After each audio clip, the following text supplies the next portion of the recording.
और प्रधानमंत्री नरेंद्र मोदी इस समय अमेठी दौरे पर हैं, सीधे रुख करेंगे, जनसभा को संबोधित कर रहे हैं। चरण सिंह जी, गरिमा सिंह जी, दल बहादुर कोरी जी, उत्तर प्रदेश के मेरे प्यारे भाइयों और बहनों, जय राम जी की।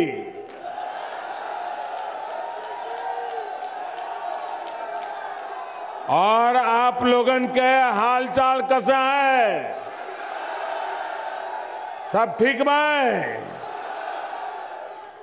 आप सभी इतनी भारी संख्या में इकट्ठा हुए हैं, आप सभी को मेरा प्रणाम। ये भूमि टीकर माफी के परमहंस महाराज की तपोभूमि रही है।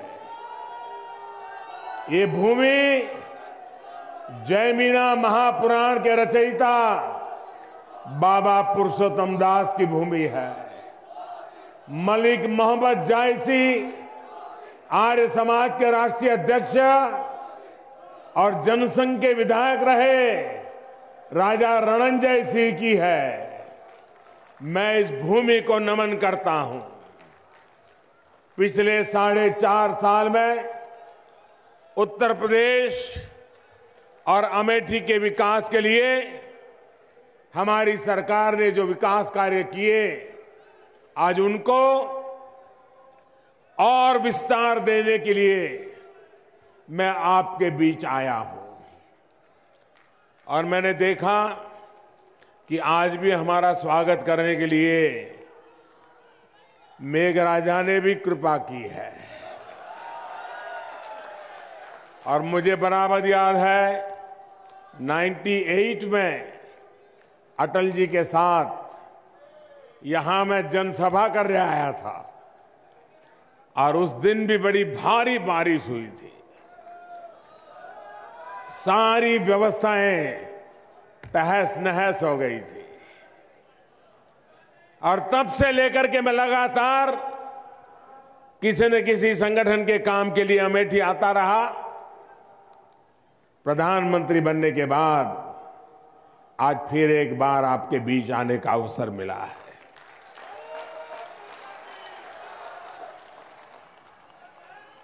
दो 2014 में चुनाव के समय हमने कहा था सबका साथ सबका विकास। अमेठी के प्यारे प्यारे भाइयों बहनों, अमेठी एक उत्तम उदाहरण है हमारे सबका साथ सबका विकास के मंत्र का। और जब हम सबका साथ सबका विकास की बात करते हैं तो मैं तब भी कहता था, आज भी कहता हूं, जिन्होंने हमें वोट दिया वो भी हमारे हैं, जिन्होंने वोट नहीं दिया वो भी हमारे हैं। जिन्होंने सीट हमें दी वो क्षेत्र भी हमारा है, और जिन्होंने हमें सीट नहीं दी वो क्षेत्र भी हमारा है। और आज 5 साल के बाद मैं अमेठी के नागरिकों के सामने नतमस्तक होकर के बड़े गौरव के साथ कह सकता हूं कि बहन स्मृति ईरानी जी उम्मीदवार के रूप में आपके बीच आई थी। आपके लिए नया चेहरा था, नया परिचय था, लेकिन आपने बहुत आशीर्वाद दिए। भले हम चुनाव समय नहीं जीत पाए, लेकिन आपका दिल जीतने में हम सफल हो गए। आपने इतना प्यार दिया कि 5 साल से स्मृति जी ने इतनी मेहनत इस क्षेत्र के विकास के लिए की है। कभी आपको ये लगने नहीं दिया कि आपने उनको हराया है या जिताया है, जीते हुए से ज्यादा काम करके दिखाया है। मैं जरा अमेठी के लोगों को पूछना चाहता हूं, क्या आप हमारे काम से संतुष्ट हैं? क्या हमने आपकी चिंता की है? क्या हमने आपका भला करने का ईमानदारी से प्रयास किया है? कहीं पर रत्ती भर भी हमने कोई अन्याय किया है? पूरी तरह न्याय किया है? यही सबका साथ सबका विकास मंत्र है हमारा। थोड़ी देर पहले अमेठी के विकास से जुड़ी सैकड़ों करोड़ इस परियोजनाओं का लोकार्पण और शिलान्यास किया गया है। इसमें स्कूल, सड़क है, चिकित्सा केंद्र है, गौशाला है, बिजली है, खेती से जुड़ी अनेक परियोजनाएं शामिल है। भाइयों और बहनों, इन प्रोजेक्ट के साथ ही आज मैं एक बहुत महत्वपूर्ण घोषणा करने जा रहा हूं। ये घोषणा अमेठी की नई पहचान, नई शान से जुड़ी हुई है। कितने ही बड़े बड़े लीडर यहां आए होंगे, अब भविष्य में अमेठी उनके नाम से नहीं, आज जो योजना मैं लाया हूं उसके नाम से जाना जाएगा। भाइयों और बहनों, अब कोरबा की ऑर्डिनेंस फैक्ट्री में दुनिया की सबसे आधुनिक उन बंदूकों में से एक AK-203 यानी कलांस्कोव राइफलों की सीरीज का सबसे नवीन हथियार ये हमारे अमेठी में बनाया जाएगा। ये राइफलें रूस और भारत का एक ज्वाइंट वेंचर मिलकर बनाएगा।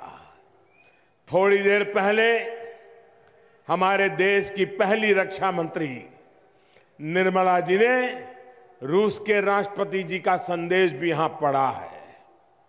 मैं अपने और भारत के बहुत करीबी दोस्त राष्ट्रपति पुतिन का इस साझेदारी के लिए बहुत बहुत आभार व्यक्त करता हूं। ये ज्वाइंट वेंचर बहुत कम समय में उनके सहयोग से संभव हुआ है। उनके मित्रतापूर्ण संदेश और शुभकामनाओं के लिए भी मैं राष्ट्रपति पुतिन का बहुत बहुत आभारी हूं। साथ ही इस ज्वाइंट वेंचर से जुड़े रूसी मित्रों को भी मैं धन्यवाद और बधाई और इसकी सफलता के लिए शुभकामनाएं देता हूं।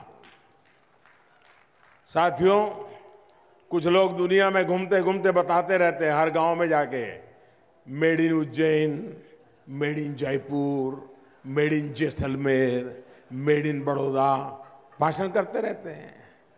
उनके भाषण ही रह जाते हैं। ये मोदी है। अब मेड इन अमेठी, ये मेड इन अमेठी AK-203 राइफलों से आतंकियों और नक्सलियों के साथ होने वाली मुठभेड़ों में हमारे सैनिकों को निश्चित रूप से बहुत बढ़त मिलने वाली है। अमेठी की फैक्ट्री में अब लाखों की तादाद में ये राइफलें बनाई जाएगी। आगे जाकर के यहां जो राइफल बनेगी वो दुनिया के दूसरे देशों में भी निर्यात की जाएगी। इसलिए ये फैक्ट्री अमेठी के नौजवानों के लिए रोजगार के नए अवसर भी ला रही है और देश के विकास और सुरक्षा के लिए भी एक नया रास्ता खोल रही है।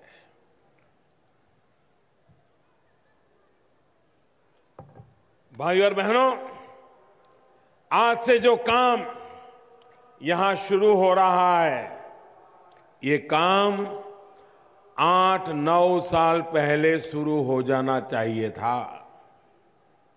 कोरबा की इस फैक्ट्री को बनाया ही इसलिए गया था कि यहां आधुनिक राइफल बनाई जाए, लेकिन इसकी पूर्ण क्षमता का कभी इस्तेमाल ही नहीं किया गया। अमेठी की ये फैक्ट्री इस बात की गवाह है कि पहले कैसे हमारी सेना और सुरक्षा बलों की आवश्यकताओं को नजरअंदाज कर दिया गया।